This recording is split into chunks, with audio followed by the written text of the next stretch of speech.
मूकं करोति वाचालं पङ्गुं लङ्घयते गिरिं यत्कृपातमहं वन्दे परमानन्दमाधवम्।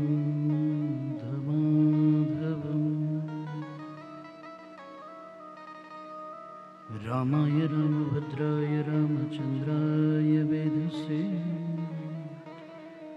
रघुनाथाय नाथाय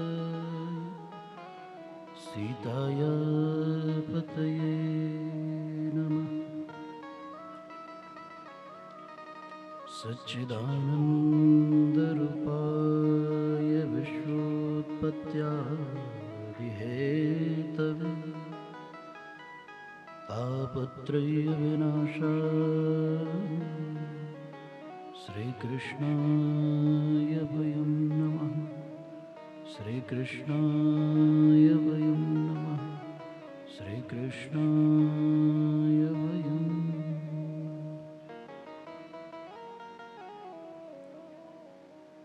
या देवी सर्वभूतेषु दयारूपेण संस्थिता नमस्तस्यै नमस्तस्यै नमस्तस्यै नमो नमः। गुरुर्ब्रह्मा गुरुर्विष्णु गुरुर्देवो महेश्वरः गुरुः साक्षात् परब्रह्म तस्मै श्री गुरवे नमः। ॐ विश्वानि देव सवितर्दुरितानि परास्व यत् भद्रं तन्नास्व। शान्तिः शान्तिः शान्तिः।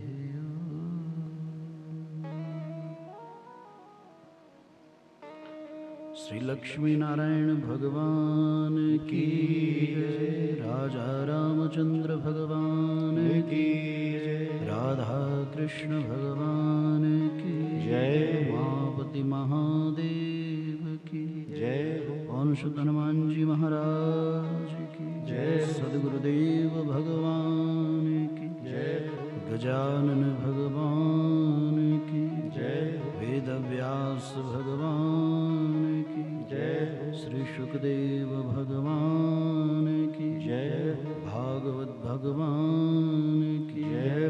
ब्रजधाम की जय। ब्रजवासियों की जय। युगल सरकार की जय। भक्त भगवान की जय। संत भगवान की जय।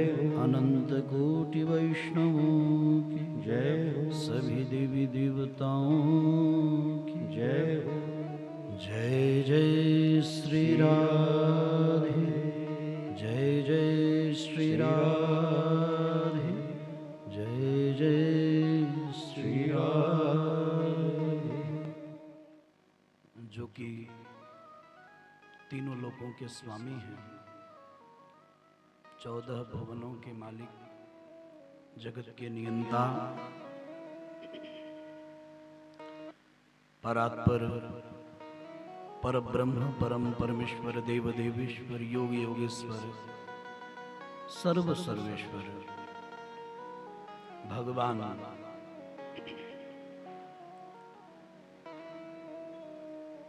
योगिंद्र मुनिंद्र हंस परमहंसों के द्वारा जो नित्य सेव्य हैं, नित्य पूजित हैं, नित्य वंदित हैं, नित्य अर्चित हैं, ऐसे भगवान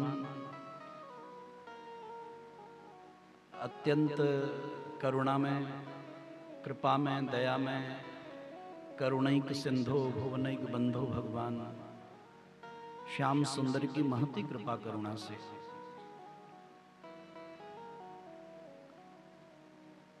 यह दैव दुर्लभ श्रीमद् भागवत महापुराण का हमें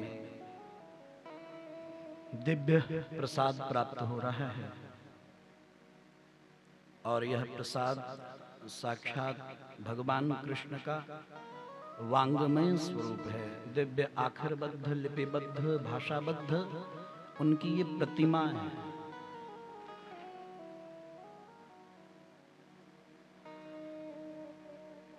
सदगुरुदेव के पादार बिंदों में बहुत बहुत अनन्य भाव लेकर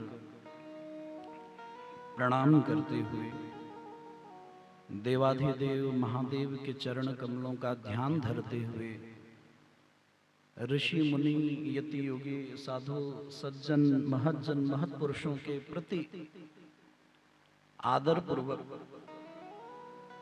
कृतज्ञ होकर, उनके प्रति श्रद्धावान होकर हम सब भगवान वेदव्यास, भगवान नारद, भगवान सनकादि के चरणारविंदों में कोटिशः वंदन करते हुए जो कथा के मूल वक्ता हैं, कथा स्वरूप जो हमें उपलब्ध हुए हैं, ऐसे भगवान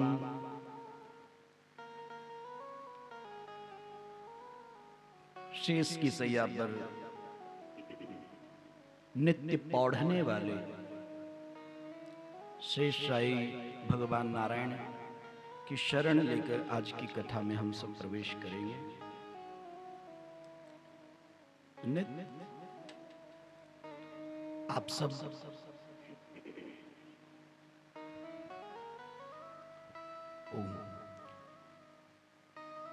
अंतःकरण में,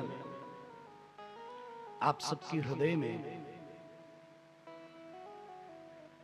जो भगवान नारायण के प्रति श्रद्धा है, जो निष्ठा है, जो भाव है, जो प्रेम है,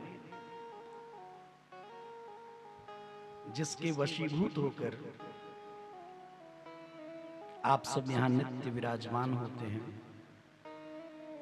उस भाव के प्रति, उस श्रद्धा के प्रति, उस प्रेम के प्रति बहुत ही आदर पूर्वक वंदन करते हुए, नमन करते हुए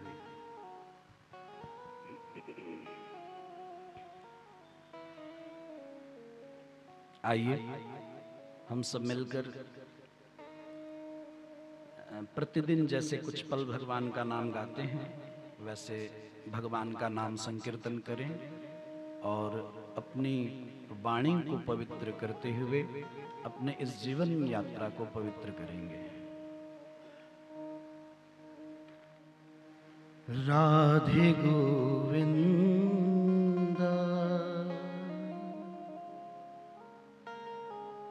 राधे गोविंद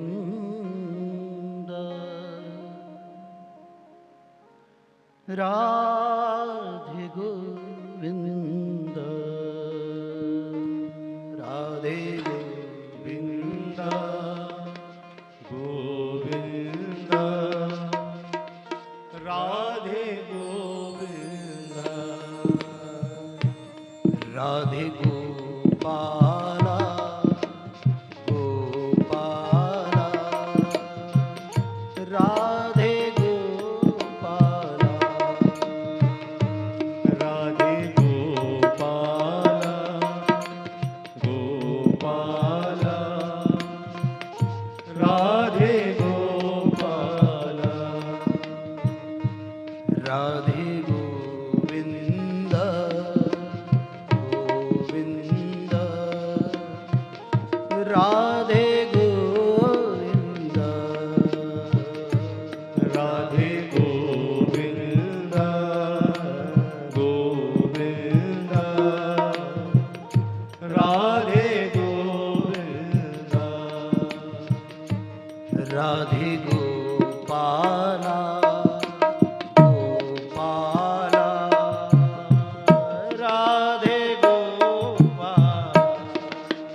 क्योंकि सबको गाना चाहिए आज, है ना? आज विशेष है, सभी प्रेम से कहिए, भाव और प्रेम से। गोविंदा गोविंदा गोविंदा गोविंदा, गोपाला गोपाला गोपाला गोपाला, गोविंदा गोविंदा गोविंदा गोविंदा, गोपाला गोपाला गोपाला गोपाला, राधे गोपाला गोपाला, राधे गोपाला राधे गोपाला गोपाला, राधे गोपाला, राधे गोविंदा गोविंदा, राधे गोविंदा, राधे गोविंदा गोविंदा, राधे गोविंदा।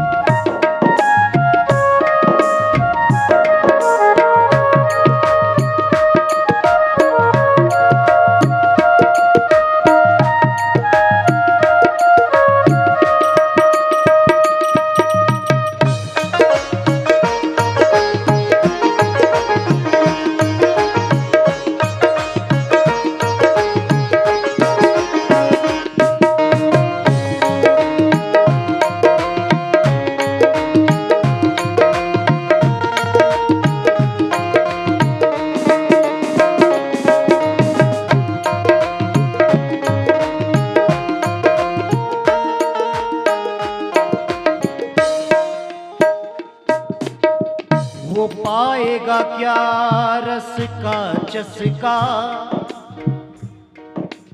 नहीं कृष्ण से प्रेम लगाएगा जो। वो पाएगा क्या रस का चस्का, नहीं कृष्ण से प्रेम लगाएगा जो। हरे कृष्ण इसे समझेगा वही, रसिकों के समाज में जाएगा जो।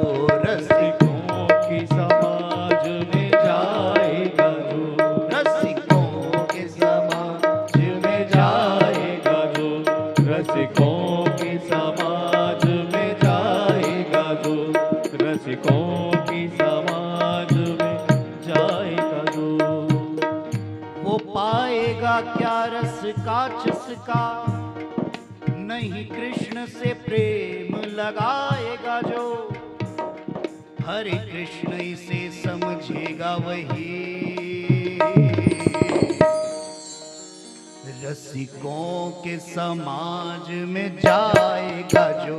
रसिकों के समाज में जाएगा जो, रसिकों के समाज में जाएगा जो, रसिकों के समाज में जाएगा जो।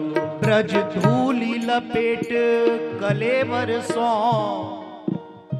गुण नित्य किशोरी के गाएगा जो। ब्रज धूलि लपेट कलेवर सो,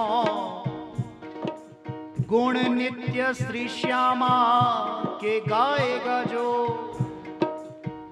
हंसता हुआ श्याम मिलेगा उसे, नित्य प्राणों की भेंट चढ़ाएगा जो। नित्य प्राणों की भेंट चढ़ाएगा जो, नित्य प्राणों की भेंट चढ़ाएगा जो, नित्य प्राणों की भेंट चढ़ाएगा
सांवरी सूरत पे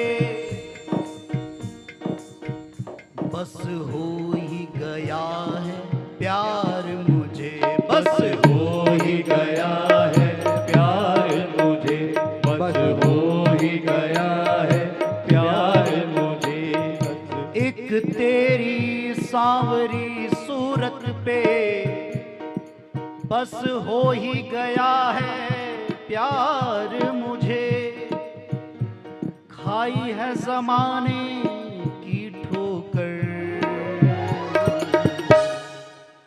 बस तू ही मिला दिलदार मुझे, बस तू ही मिला दिलदार मुझे, बस तू ही मिला दिलदार मुझे, हाँ बस तू ही मिला दिलदार मुझे। मेरे इस उजड़े गुलशन की अब तक न मिली है बहार मुझे, इसीलिए ओ नंद के दुलारे अब देर न कर, झट से दिखला दीदार मुझे, झट से दिखला दीदार मुझे, झट से दिखला दीदार मुझे, झट से दिखला दीदार मुझे, झट से दिखला दीदार मुझे, झट से दिखला दीदार मुझे। जो भी भगवान का झट से दीदार करना चाहते हैं उनके पास उस झट से दीदार करने के लिए केवल एक ही साधन है। क्या है? थोड़ा थोड़ा सब हाथ उठाइए और मिलकर कहिए, राधे गोपाला गोपाला गोपाला गोपाला, राधे गोपाला राधे गोपाला गोपाला, राधे गोपाला, राधे गोविंदा गोविंदा, राधे गोविंदा, राधे गोविंदा गोविंदा, राधे गोविंदा, गोविंदा गोविंदा गोविंदा गोविंदा, गोपाला गोपाला गोपाला गोपाला, गोविंदा गोविंदा गोविंदा गोविंदा, राधे गोपाला गोपाला, राधे गोपाला, राधे गोपाला गोपाला, राधे गोपाला, राधे गोपाला गोपाला, राधे गोपाला, राधे गोपाला गोपाला, राधे गोपाला, राधे गोपाला गोपाला, राधे गोपाला, राधे गोपाला गोपाला, राधे गोपाला, राधे गोपाला, राधे गोपाला।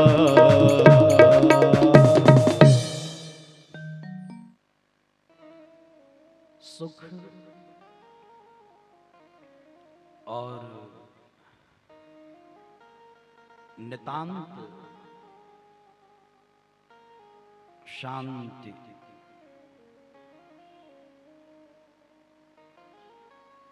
एवं नितांत आनंद भगवान सच्चिदानंद की शरण में ही मात्र केवल है। भगवान गीता में इस संसार को दो नाम देते हैं। वैसे तो इस संसार के कई नाम हैं, कोई इसे संसार कहता है, कोई इसे दुनिया कहता है, कोई इसे जगत कहता है। लेकिन भगवान कहते हैं कि मेरे द्वारा इसके दो नाम हैं। पहला दुखालयम, दुखालयम। दुखालय का क्या अर्थ होता है? दुख तो सब जानते ही हैं। आलय मतलब होता है घर। कि संसार क्या है? दुख का घर है। और दूसरा नाम है अशाश्वतम। यह शाश्वत नहीं है। शाश्वत न होने का अर्थ आज है, कल नहीं होगा।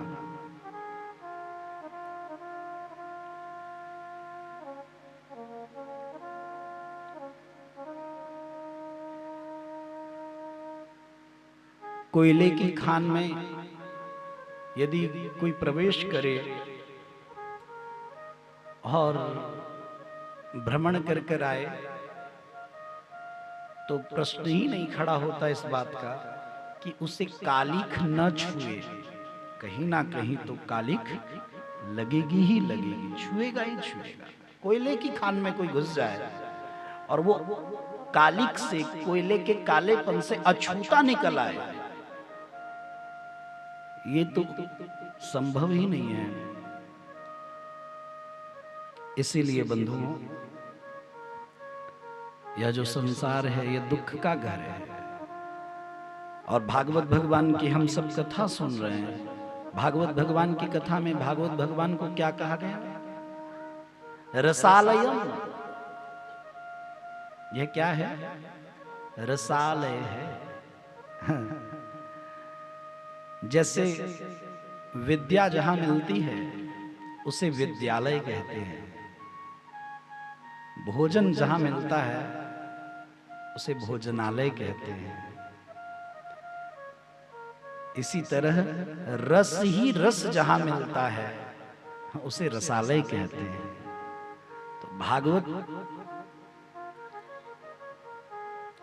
भगवान की यह जो दिव्य पावन कथा हम सबको प्राप्त हो रही है, यह आद्योपांत, इस छोर से उस छोर तक इसमें दिव्य रस ही रस भरा पड़ा है।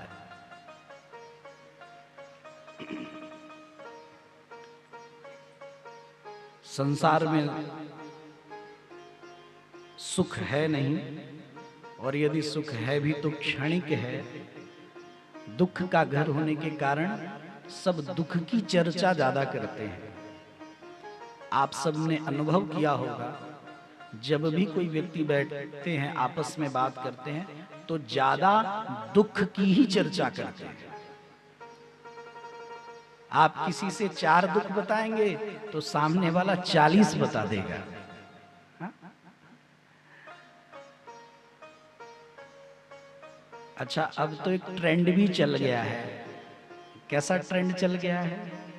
बोले भैया, यदि कोई अपना रोना लेकर सामने आए, कोई अपना दुख व्यक्त करने आए, तो मौका पाते ही उससे पहले अपना रोना उससे ज्यादा रो दो, ज्यादा व्यक्त कर दो। तो सामने वाला समझदार होगा तो खुद ही समझ जाएगा कि भैया हमसे ज्यादा तो परेशान यही है। हाँ? तो इसका मतलब क्या है? सारे जब जीव का जन्म होता है तो बालक रोते हुए पैदा होता है, पैदा होते ही रोता है। और जो बालक नहीं रोते उनको डॉक्टर्स जो होते हैं वो मारकर, थपकी मारकर रुला देते हैं। इसका मतलब क्या है? आते ही रोना है। इसका मतलब उस जीव को बताया जाता है तुम जिस संसार में आ गए हो यहां सिर्फ रोना ही रोना है। रोने का अभ्यास करो, रोने की आदत डालो।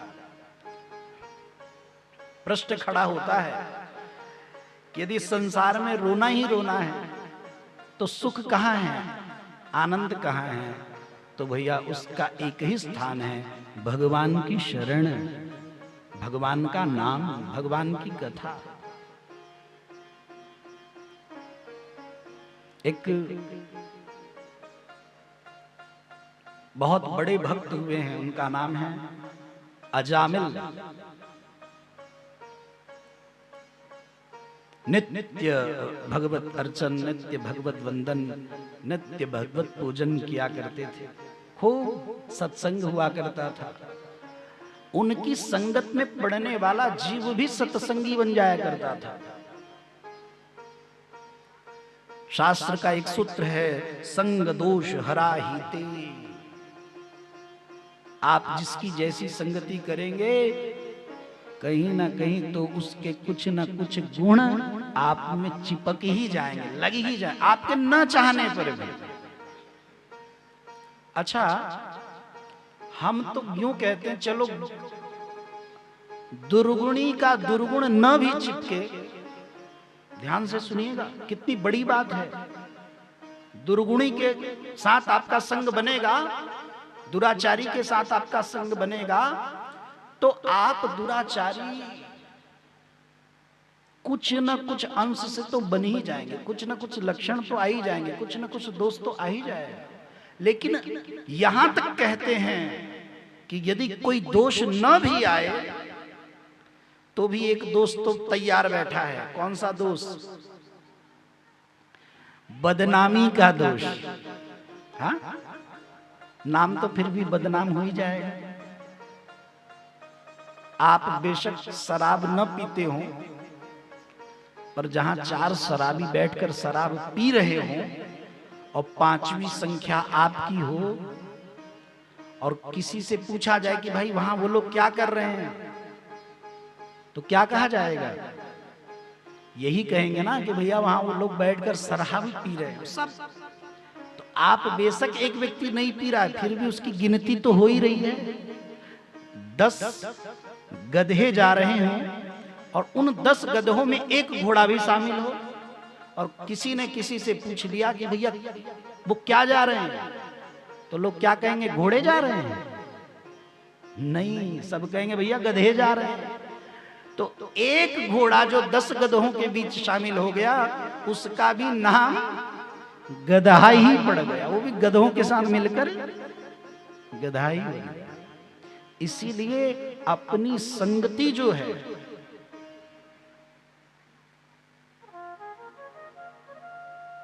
वो सही होनी चाहिए। किसी के कपड़े पे रंग लगा हो, आपके कपड़े में न भी लगा हो, अगर उसने आपसे गले मिल लिया तो उसका रंग आपके कपड़ों में लग ही जाएगा, चिपक ही जाएगा।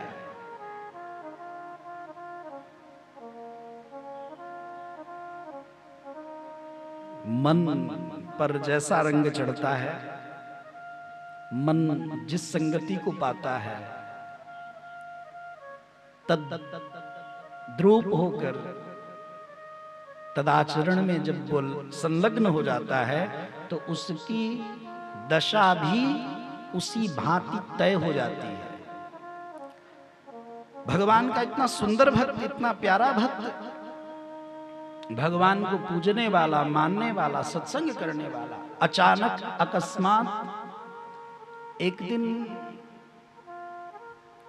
वह वन से आ रहा था और उसने एक गणिका को, नगर बधू को देखा। परम सुंदरी, दिव्य, एकदम इतना आकर्षण, और भैया उसमें मन आसक्त हो गया अजामिल का। अजामिल ने अपना सर्वस्व न्यौछावर कर दिया, अपने सारे सद्गुण वार दिए, सारे सद्गुण लुटा डाले उस वैश्या के सौंदर्य पर। सबको उसने भगवत भजन, सत्संग, कीर्तन, कथा सब छूट गई, सबको तिलांजलि दे दिया उसने, और उसको प्रणाम करके, उसका आतिथ्य करके, स्वागत सत्कार कर कर उसे अपने घर ले आया।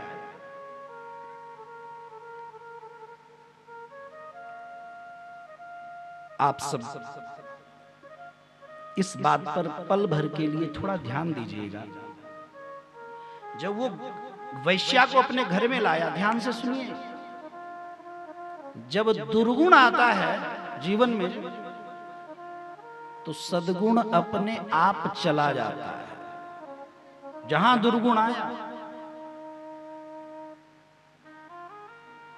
यदि अंधेरा है और प्रकाश प्रकट हो जाए तो अंधकार नष्ट हो जाता है, और यदि कहीं प्रकाश हो और प्रकाश ही चला जाए तो वहां अपने आप अंधेरा आ जाता है, सिर्फ प्रकाश के जाने मात्र से।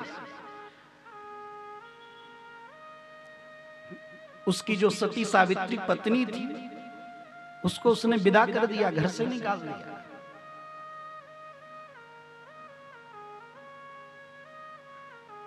अजामिल आसक्त हुआ और ऐसा हुआ कि गोलोक धाम में बैठे भगवान भी मुस्कुरा पड़े। किस पर मुस्कुराए, किस पर उन्हें हंसी आई? अपनी माया पर कि धन्य हो तुम। अजामिल ने तो इतनी भक्ति कर ली थी, इतना भजन कर लिया था, उसने इतना जप तप कर लिया था, अब तो वो मुझे कुछ ही दिनों में पाने वाला था। धन्य हो माया तुमने क्या टांग पकड़ कर खींचा है उसका, क्या पछाड़ लगाई है, चारों खाने चित्त हो गया वो तो। आप जानते हैं भगवान ऐसा क्यों कह रहे हैं? क्योंकि पहले अजामिल के पास भगवान के भजन को छोड़कर कुछ नहीं था, और अब उस नगर वधू को छोड़कर उसके पास कुछ नहीं है। पहले वो भजन के बिना नहीं रह पाता था, अब वो गणिका के बिना नहीं रह पाता। आप जानते हैं, आप ये मन की ही तो स्थिति है। कहते हैं मन बहुत बुरा है, मन बहुत बेकार है, मन बहुत गंदा है। अरे भैया, मन क्यों गंदा है, क्यों बुरा है, क्यों बेकार है? अभी हम सबका मन भगवत कथा में संलग्न है, अभी हम सबका मन भगवान की कथा में रमा हुआ है। अब बताइए मन अच्छा है कि बुरा है? मन को अच्छा और बुरा बनाने वाले तो हम ही आप हैं, पड़ोसी थोड़ी है। हाँ, मन की एक स्थिति है। कैसी स्थिति है? मन मक्खी की तरह है। मन किसकी तरह है? मन मक्खी की तरह है। जैसे मक्खी मल और मिष्ठान्न में अंतर नहीं करती, किसी पर भी बैठ जाती है। मक्खी मल पर भी बैठ जाएगी और मिठाई पर भी बैठ जाएगी, वो अंतर नहीं करती। आपने देखा होगा, मक्खी जो होती है वो महल पर भी बैठ जाती है और मक्खी कूड़े के ढेर पर भी बैठ जाती है, उसको कोई फर्क नहीं पड़ता। वो मल मूत्र गंदगी पर भी बैठ जाए और भैया वो मिठाई पर भी बैठ जाए। तो इसी तरह मन है कि भगवान के भजन में भी लग जाता है और जगत के प्रपंच में भी लग जाता है। अब आप बताइए, मन मल पर बैठे, मक्खी मल पर बैठे तो अच्छा या मिठाई पर बैठे तो? हाँ, मक्खी कहां बैठे तो अच्छा? निसंदेह मिठाई पर भाई। मक्खी कहां बैठे तो अच्छी? कूड़े के ढेर पर या महल पर? महल पर बैठे तो अच्छी। तो बस सीधी सी बात है, मन भी यदि माधव में लगे तो अच्छा, मन यदि जगतपति के चरणों में लगे तो बहुत ही अच्छा। पर यदि यही मन अगर जगत में लग जाए, इसके प्रपंच में लग जाए, तो भैया ये मल पर बैठने जैसी बात है। तो जब तक अजामिल का मन माधव में था, मोहन में था, तब तक भगवान बड़े गदगद थे कि कुछ दिनों में तो ये मुझको पालेगा। और जैसे ही भैया मति भ्रष्ट हुई, बस कुसंग चाहत कुशल यह रहीम अफसोस। क्या? बस कुसंग चाहत कुशल यह रहीम अफसोस, महिमा घटी समुद्र की जो रावण बसा परोस। उस समुद्र की भी महिमा घट गई जिसके बगल में रावण बस गया।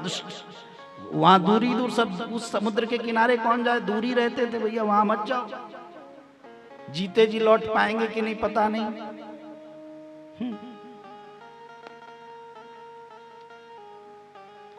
अच्छा, एक और बात है, दोनों ही दोहे जो हैं बहुत सुंदर है और दोनों ही यथार्थ हैं, सत्य हैं। दोनों में किसी को भी आप ना ही कम कह सकते हैं, ना ही झूठा कह सकते हैं, गलत किसी को भी नहीं कह सकते। यह भी दोहा बहुत सही है कि बस कुसंग चाहत कुशल। यदि आप कुसंग में पड़ गए हैं और अपनी कुशलता चाहते हैं तो भूल जाइए, आपका भ्रम है कि आप कुशल रहेंगे। यदि आप कुसंग में पड़ गए हैं तो आपको दुख भोगना ही पड़ेगा, ये भी ठीक बात है। और एक और सुंदर दोहा है, जे रहीम उत्तम प्रकृति के काकर सकत कुसंग, अरे चंदन विष व्यापत नहीं लपटे रहत भुजंग। जिनकी उत्तम प्रकृति होती है, जो उदात्त होते हैं, जो महनीय होते हैं, जो श्रेष्ठ होते हैं, जो एकदम शीर्ष स्तर शिखर स्तर पर पहुंचे हुए, पूरी तरह से जिनका अंतःकरण भगवान के पादारविंदों में एकदम चुंबक की तरह चिपक गया है, छूटने का नाम ही नहीं लेता, ऐसी जिनकी प्रकृति है, ऐसा जिनका स्वभाव है, ऐसा जिनका गुण है, अवगुण भी उनका कुछ नहीं बिगाड़ पाते, कुछ नहीं बिगाड़ पाते। गंगा जी में आप अपवित्र से अपवित्र वस्तु डाल दीजिए, बताइए गंगा जी अशुद्ध हो जाएंगी क्या? हाँ, कितने मुर्दे जलाए जाते हैं, कितने मुर्दे फूंक दिए जाते हैं। आप जानते हैं शव को हम छूते नहीं, मुर्दे को छूते नहीं, बस मुर्दे की यात्रा में, शव यात्रा में शामिल हो जाएं, श्मशान तक चले जाएं तो आकर नहाते हैं। और कहीं घर में बैठते भी नहीं, सोचते भैया ना छू, और घर वाले और कह देते हैं परिवार के सदस्य कुछ छूना नहीं, और जिन कपड़ों के साथ आए हो बस उसी कपड़ों के साथ घुस जाओ बाथरूम में, सारे कपड़े वहीं उतार देना। आप सोचिए, हमने जबकि शव को छुआ नहीं है, दूर ही दूर थे, तब भी ऐसी स्थिति है। और वो ऐसे न जाने कितने शव गंगा जी में बह जा रहे हैं, कितनी अपवित्र वस्तुएं गिर जा रही हैं। लेकिन आप बताइए, क्या गंगा जल अशुद्ध होता है? हाँ? सूर्य की किरणें न जाने कितने अपवित्र अपावन पदार्थों पर पड़ रही हैं, क्या सूर्य कभी अपवित्र हो सकते हैं? होते हैं। आग में आप कुछ भी डाल दीजिए, क्या आग अशुद्ध होती है?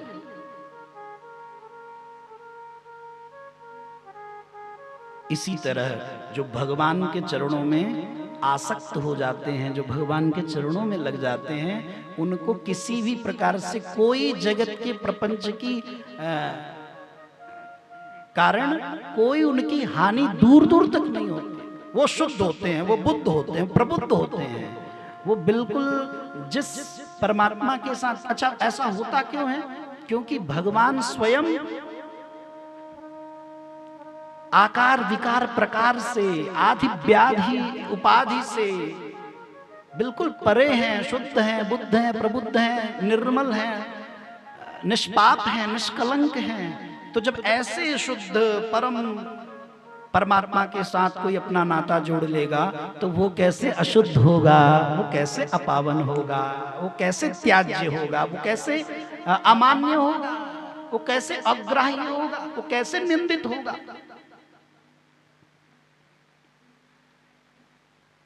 तो अजामिल ने एक जो नाता था उसको तोड़ दिया, वो भंग कर दिया। और भगवान ने कहा चलो भाई, अब ये हमारा भजन नहीं कर रहा है तो क्या हुआ?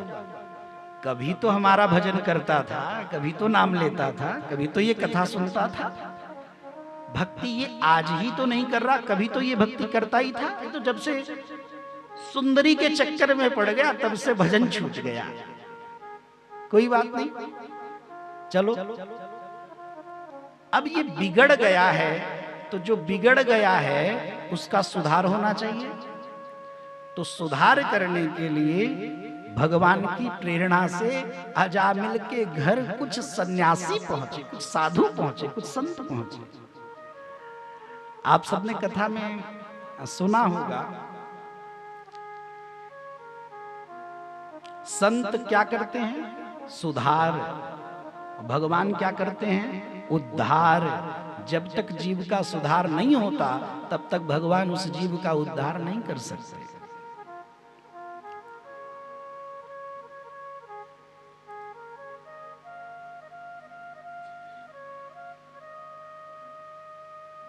सुधार कौन करता है?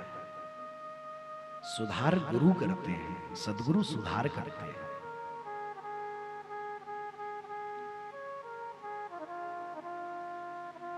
तीर्थ नहाए एक फल, संत मिले फल चार।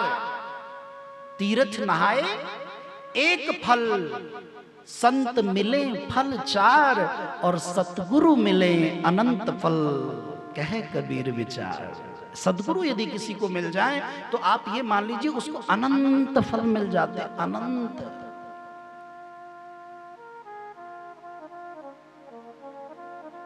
गुरु की महिमा में एक बहुत प्यारी सी बात कही गई है।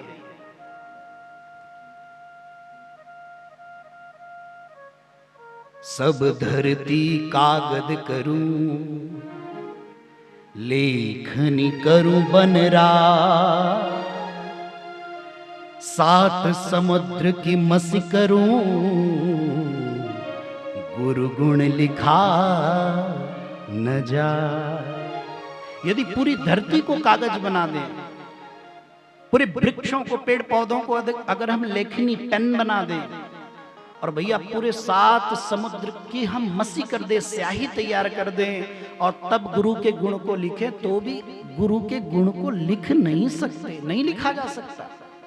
अच्छा, किसी ने पूछा, किसी के मन में बस ये भाव जगा प्रश्न रूप से कि भाई चलो हमने मान लिया कि ऐसी ऐसी स्थिति करने पर भी सदगुरु के गुण को नहीं लिख सकते, पर एक बात बताओ, आखिर वो कौन सा ऐसा गुण होगा जिसको ऐसी स्थिति में नहीं लिखा जा सकता? कोई तो गुण होगा ऐसा, गुरु गुण लिखा न जाए, वो वाला गुण कौन सा है जिसको ऐसी स्थिति में भी नहीं लिख सकते?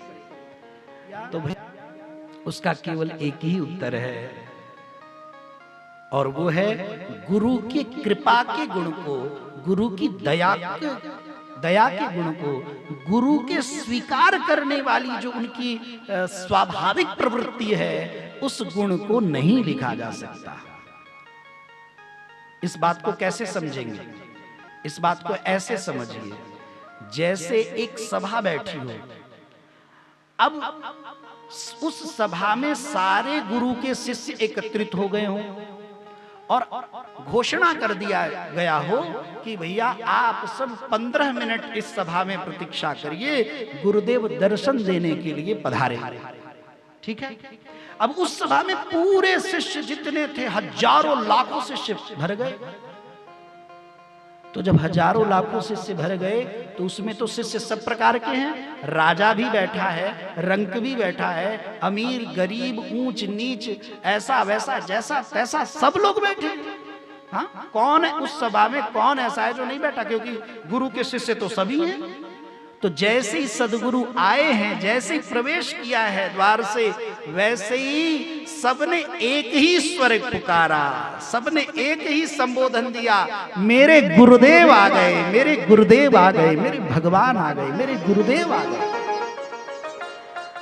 आप बताइए, क्या गुरु राजा के लिए कुछ और हैं, रंग के लिए कुछ और है, अमीर कुछ और कहकर पुकारता है, गरीब कुछ और कहकर पुकारता है? नहीं, चाहे जो भी हो, निर्धन हो अथवा धनवान हो, गुणी हो अथवा गुणहीन हो, मूर्ख हो या फिर बुद्धिमान हो, भैया वो धरती का हो या फिर स्वर्ग का हो, कहीं का भी हो, कैसा भी हो, सबके अधिकार में एक ही संबोधन है, मेरे गुरुदेव, मेरे गुरुदेव, मेरे गुरुदेव।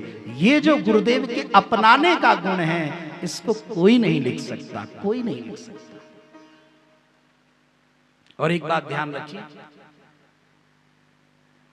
अगर आपके पास समस्या है और उसका कोई समाधान करता है तो वो गुरु कहलाता है। ध्यान से सुनिए, एक पंक्ति में बहुत बड़ी बात है।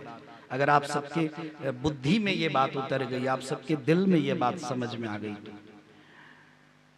यदि आप समस्या लेकर पहुंचे हैं और यदि समस्या का समाधान हो गया तो समझिए वो गुरु हैं, और यदि आप समस्या लेकर पहुंचे हैं और खुद समाधान बन जाएं, बोले वो सदगुरु हैं। सदगुरु कभी समाधान बताते नहीं हैं, सदगुरु तो शिष्य के लिए खुद समस्या का समाधान बन जाते हैं। गुरु उपाय, गुरु खुद उपाय बन जाते हैं, गुरु उपाय थोड़ी बताते हैं, तो सदगुरु खुद उपाय बन जाते हैं। श्री सुखदेव प्रभु ने राजा परीक्षित से ये थोड़ी कहा तुम ऐसा कर लो मुक्त हो जाओगे, वैसा कर लो मुक्त हो जाओगे, नहीं, वो खुद ही उपाय बनकर बैठ गए। बोले हमारी शरण में बैठो, हम तुम्हारे लिए खुद ही मोक्ष हैं, हम तुम्हारे लिए खुद ही मुक्ति का द्वार है। संतों ने जाकर भोजन किया अजामिल के यहाँ, भोजन पा लिया तो कहा कि भाई अब थोड़ा दक्षिणा भी दो, है? क्योंकि भोजन की सिद्धि जो है वो तो दक्षिणा से होती है। अजामिल ने कहा महाराज भोजन पा लिए, ये क्या कम है, भोजन के ऊपर अभी दक्षिणा चाहिए।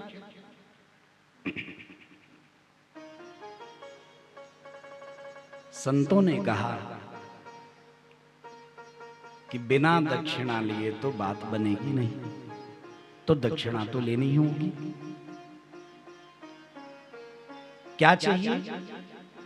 संत कहते हैं चिंता मत करो, हम तुमसे ऐसी वैसी कोई दक्षिणा नहीं लेंगे जिससे तुम्हारे धन की कमी हो तुम्हारे पास। तो अजामिल ने कहा तो महाराज क्या चाहिए? तो संत बोले अब जब तुम्हारे घर में कोई पुत्र हो तुम्हारा, तो बस कृपा करके तुम उसका नाम नारायण रख दोगे, ऐसा वचन रूपी दक्षिणा दे दो। अजामिल ने सोचा बालक होगा तो कोई ना कोई तो नाम रखना ही पड़ेगा, तो चलो ठीक है महाराज, हम नारायण ही नाम रख देंगे। और जब बालक हुआ तो अजामिल ने नारायण नाम ही रखा। कहते हैं 75 वर्ष की आयु में अजामिल को पुत्र हुआ, नारायण नाम रखा, और 80 वर्ष की आयु में यमदूत अजामिल को लेने चले आए। समय अवधि समाप्त। 5 वर्ष का छोटा बालक नारायण खेल रहा था, यमदूत लेने पहुंचे।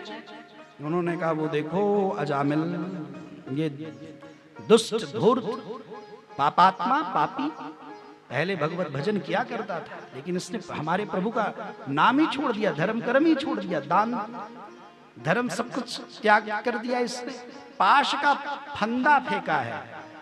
और जैसे यमदूतों को देखा है अजामिल ने, अजामिल के मन में 2 भाव।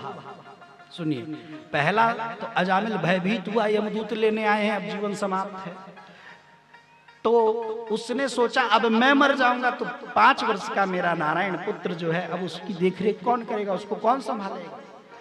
तो उसने नारायण नारायण चिल्लाया, और उसने सोचा जब कभी आप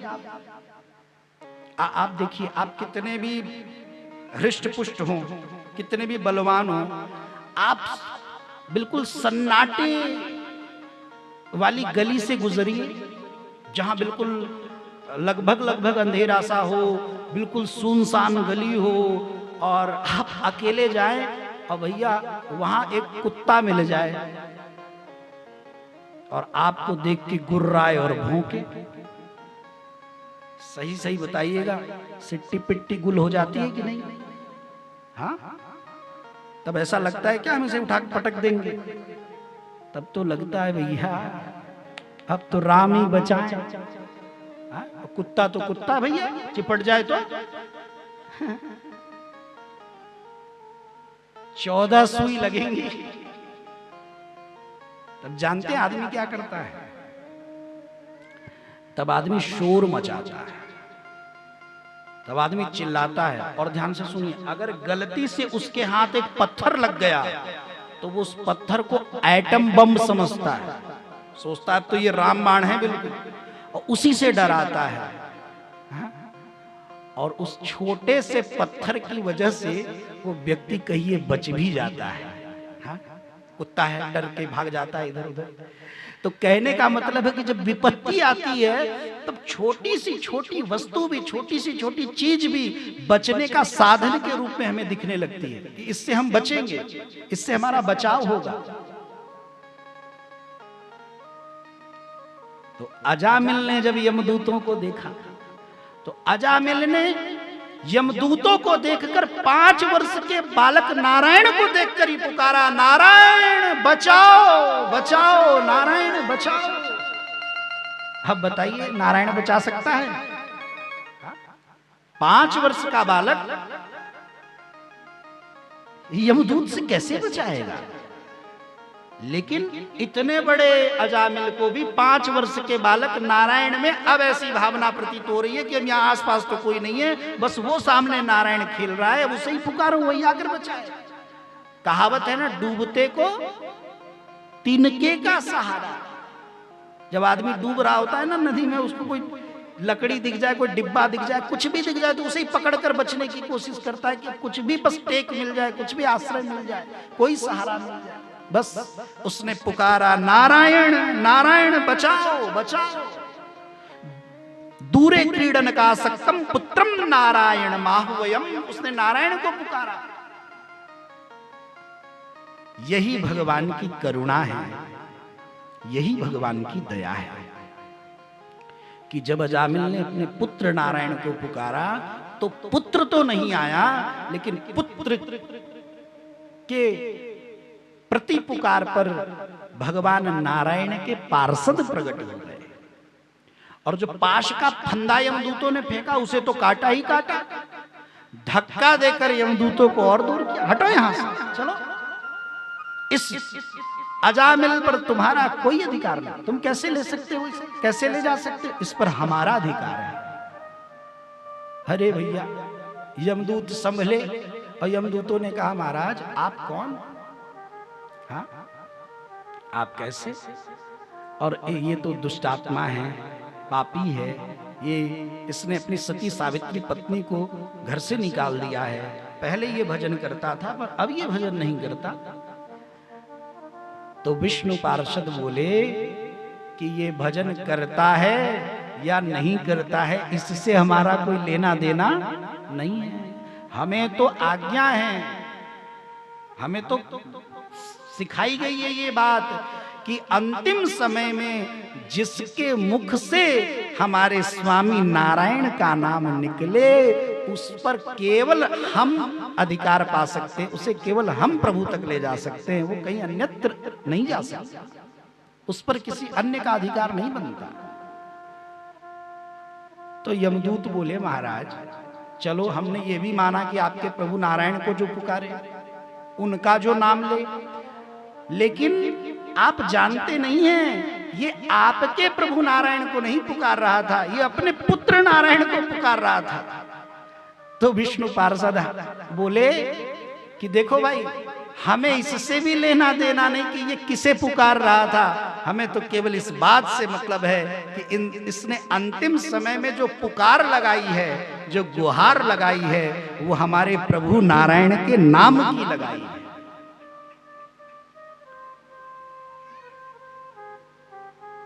यमदूत लौट गए, यमराज जी से जाकर सारी बात बताई और यमराज जी ने कहा, खाली हाथ आए हो?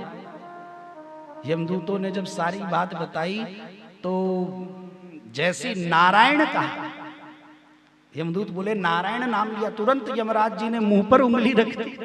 अरे गड़बड़ मत करो भाई, यहां ये नाम इतनी जोर से न लो।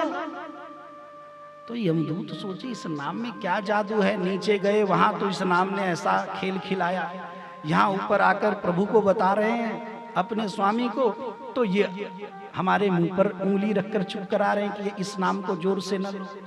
तो बोले प्रभु इस नाम में क्या जादू है? तो बोले भैया, अगर ये नाम तुमने जोर से लिया और बगल में ही नरक के जीव यातना भोग रहे हैं, दुख भोग रहे हैं, और इस नाम को उन नारकीय लोगों ने सुन लिया उन नरक के जीवों ने सुन लिया तो उनके पाप सब नष्ट हो जाएंगे, सबको स्वर्ग भेजना पड़ेगा, नरक खाली हो जाएगा। इसमें ये आनंद है, इसमें ये जादू, सुन ले तो पाप नष्ट। सोचिए क्या महिमा है प्रभु के नाम की, कि नाम सुन ले तो भी पाप नष्ट और नाम ले तो भी पाप नष्ट। दो तरफा फायदा है। नीचे अजामिल समझ गया कि मुझे यमदूत लेने आए थे, लेकिन अपने पुत्र के प्रति पुकारे नारायण नाम पर भगवान नाथ नारायण ने हम पर कृपा की है, उन्होंने हमारी रक्षा की है। इसका मतलब क्या हुआ? इसका आशय यही हुआ बंधुओं कि विपत्ति के समय में, आपत्ति काल में हम किसी को भी पुकारें, सब हमारे दुख को देख तो सकते हैं पर कोई हमारा दुख दूर नहीं कर सकता। हमदर्दी जता देंगे, सहानुभूति जता देंगे, हाँ, लेकिन कहो दुख दूर कर दे तो ये संभव नहीं है। दुख दूर करने का सामर्थ्य जो है वो केवल ईश्वर में है, वो केवल परमात्मा में है, वो केवल नाथ नारायण में है। अजामिल ने जो गणिका थी उसको हाथ जोड़ा और बहुत आदर पूर्वक उसको घर से विदा किया कि देवी आप पधारिए।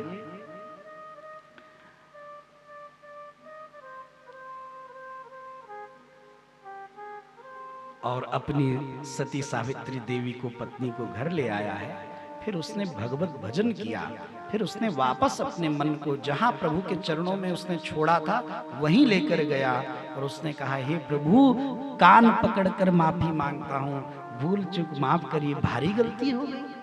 हम तो परम सुख से पहले ही जुड़े थे, ये बीच में दुख भोगने के लिए हमसे आपका नाम छूट गया, आपकी शरण छूट गई और हमारे इस अपराध को क्षमा करें। अब तन छूट जाए तो छूट जाए, पर माधव आपके चरणों से हमारा मन नहीं छूटेगा, हम ये प्रण करते हैं। भजन करते करते फिर अजामिल का भी बाद में उद्धार हुआ। बोलिए भक्त वत्सल भगवान की।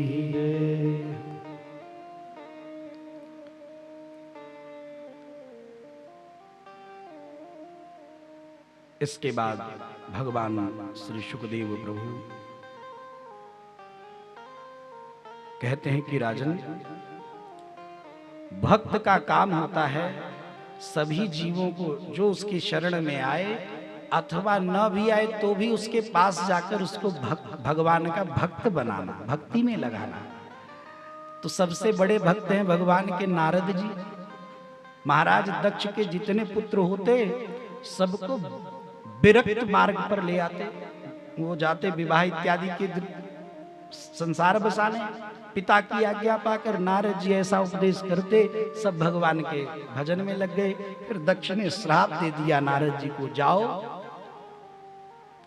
आप कहीं भी एक जगह अधिक देर तक ठहर नहीं सकते। नारद जी गदगद हो गए, खुश हो गए। किसी ने पूछा, अरे आपको वरदान थोड़ी मिला है, आपको तो श्राप मिला है, आप खुश क्यों हो रहे हैं?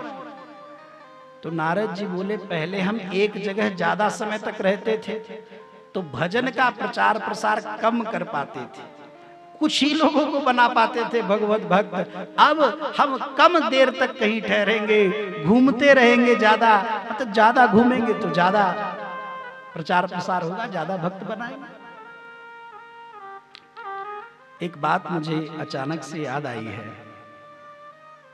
गुरु नानक देव जी जा रहे थे तो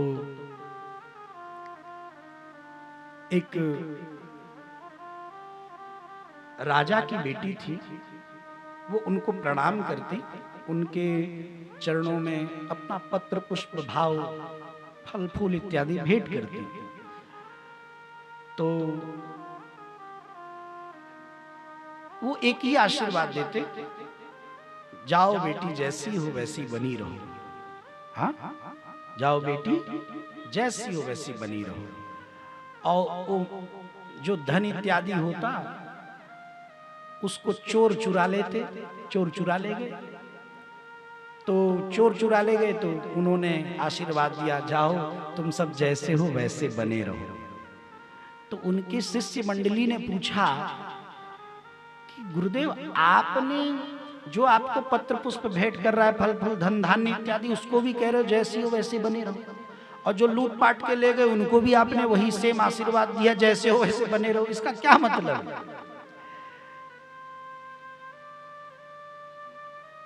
तो राजा की बेटी भी वही थी, कान लगाकर सुन रही थी, तो सोच रही थी, पास आई हाथ जोड़कर, हाँ ये जिज्ञासा तो हमको भी है, हमको भी मन में ऐसा होता है कि हम ऐसा करें तो हमको भी वही आशीर्वाद, और जो ऐसा कर रहा है उसको भी, तो इसका कारण हम भी जानना चाहते हैं। तो गुरुदेव ने कहा कि तुम्हारे संस्कार अच्छे हैं, तुम्हारे सत्कर्म अच्छे हैं, और तुम किसकी बेटी हो? राजा की बेटी हो, राजकुमारी हो। तो मेरा आशीर्वाद, तुम जैसी हो वैसी रहो, मतलब तुम सदा जहां जाओ राजकुमारी ही बनकर रहो, सदा फलो फूलो आनंद में रहो। आज आनंद में हो तो जैसी हो वैसी रहो का मतलब क्या? हमेशा आनंद में रहो। और जो चोर हैं वो रोज बेचारे चुराते, उनको रोज घटा ही रहता है। कभी कोई ऐसा चोर मिला क्या कि कहता भाई आज चोरी हो गई, जीवन भर की छुट्टी? ना, चोरों का काम है रोज चुराना, उनको रोज ही घटा रहता है। तो बोले जाओ तुम जैसे हो वैसे ही रहो, मतलब तुम चोर हो चोरी रहो, और तुमको घटा है तो घटा ही रहे। तो इसका मतलब ये हुआ कि हम अगर हमारी भावना पवित्र है, हमारे विचार पावन हैं, और हमें वैसा ही आशीर्वाद प्राप्त हुआ, तो भैया हमारे संस्कार, हमारे विचार, हमारे सद्गुण, हमारे सद्धर्म, हमारे सत्कर्म, और हमारी ये श्रद्धा से सुनी गई कथा, किया गया कीर्तन, लिया गया निष्ठा पूर्वक नाम, यही तो हमें तारेगा, यही तो हमारा कल्याण करेगा। और यदि हम इससे रहित हो जाए तब फिर क्या होगा? फिर बेड़ा पार नहीं होगा, फिर बेड़ा गर्ग हो जाएगा, फिर नैया पार नहीं लगेगी, नैया मझधार में डूब जाएगा। तो नारद जी भी गदगद हुए, बोले कोई बात नहीं, ज्यादा घूमेंगे तो ज्यादा भजन करेंगे।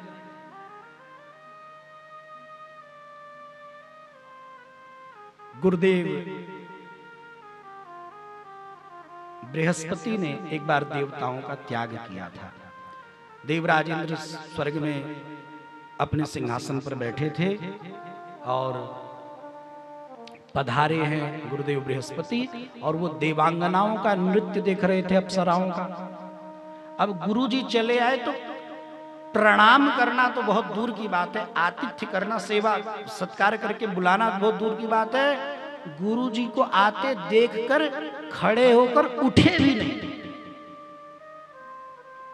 बृहस्पति जी समझ गए मन में गुरु के प्रति श्रद्धा नहीं है, विश्वास नहीं है, आदर नहीं है, तो भैया तुम्हारा कल्याण भी नहीं होगा। तो मन ही मन उन देवताओं का त्याग करके गुरुदेव बृहस्पति चले गए। और जैसे ही दैत्यों को पता लगा, धावा बोल दिए। क्यों? समझ गए, बोले जो गुरु की कृपा से हीन हो गए हैं, जो गुरु कृपा से रहित हो गए, वो क्या जीतेंगे। लेकिन यहां इंद्र ने सोचा कि भाई गुरुदेव ने तो त्याग कर दिया है, फिर विश्वरूप को गुरु बनाया। आगे चलकर कुछ भाग वो दैत्य कुल से संबंध होने के नाते, दैत्यों से नाता होने के नाते, कुछ अंश यज्ञ का वो दैत्यों को भी दे दिया करते। इंद्र को पता लग गया तो विश्वरूप का गला काट दिया इंद्र ने। और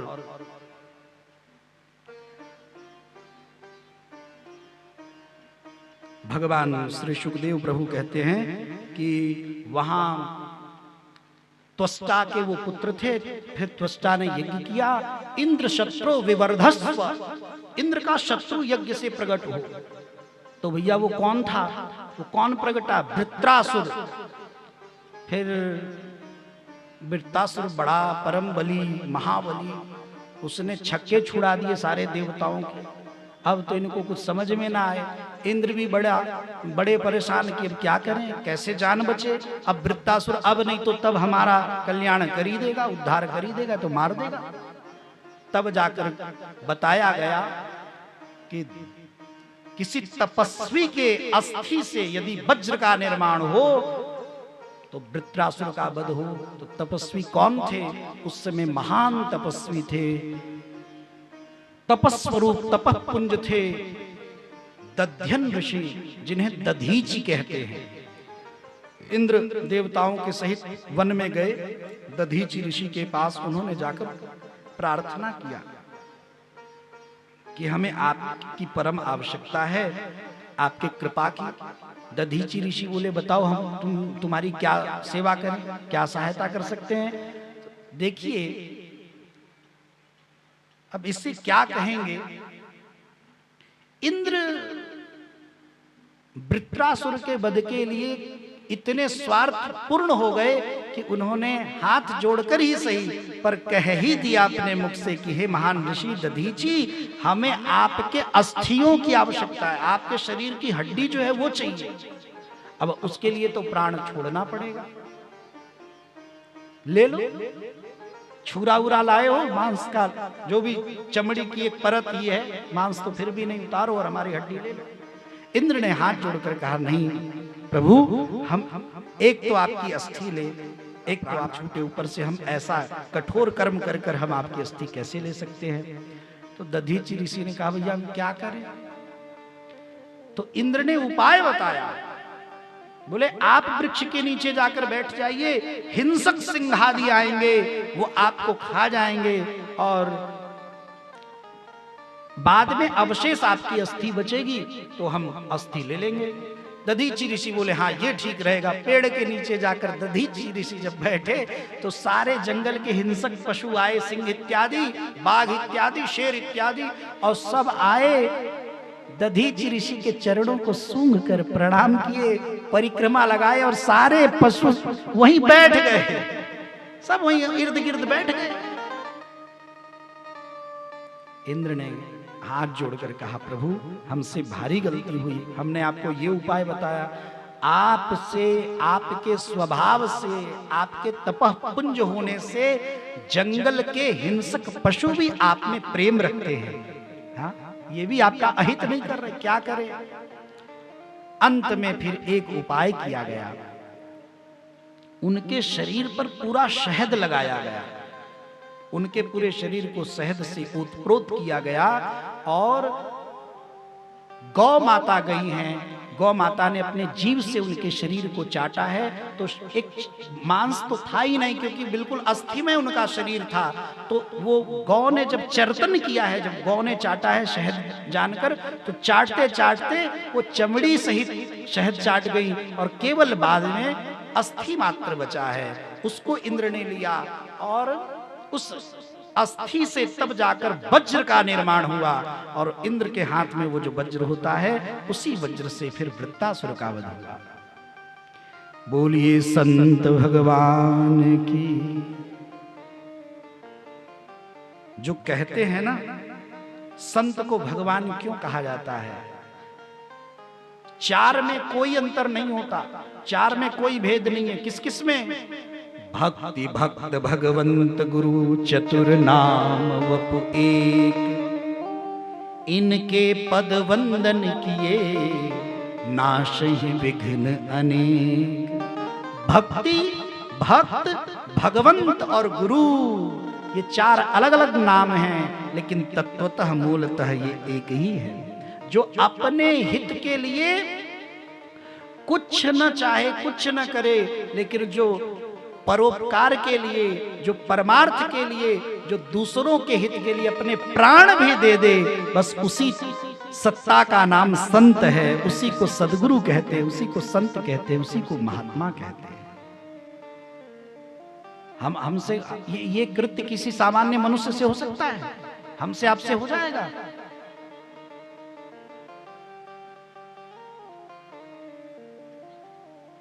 हमारी तो ऐसी प्रवृत्ति है, जीव तो इतना स्वार्थी है, मतलब न रहे तो अपने शरीर का मैल तक न दे, कहे ये भी कहीं काम आ जाएगा। बहुत सारे लोग, बहुत सारी चीजें उनके पास ऐसी होती हैं जो उनके लिए कबाड़ ही हैं, कूड़ा करकट ही है, निरर्थक ही है, अर्थहीन ही है, पर पड़ी रहेंगी, सड़ी रहेंगी, गल जाएंगी, पर उनसे कल्याण नहीं हो सकता, उससे उद्धार नहीं हो सकता, उसका दान नहीं हो सकता, उससे किसी का भला नहीं हो सकता। अपने घर में रखी हुई चीज सड़ जाएगी, बेकार हो जाएगी, खराब हो जाएगी, पर हम किसी को देकर भला नहीं कर सकते, किसी को देकर उससे आशीर्वाद नहीं ले सकते। और आप सोचिए, एक हम हैं, हमसे ना एक निरर्थक व्यर्थ में एक क्षण ही दिया जाता है और ना एक कण ही दिया जाता है। और एक संत हैं, एक महात्मा हैं जो अपने प्राण तक को दे देते हैं, एक प्राण तक को दे देते हैं।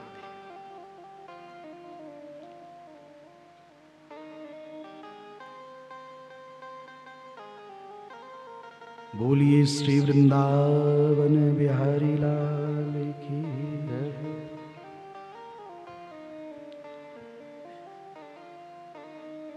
रे मन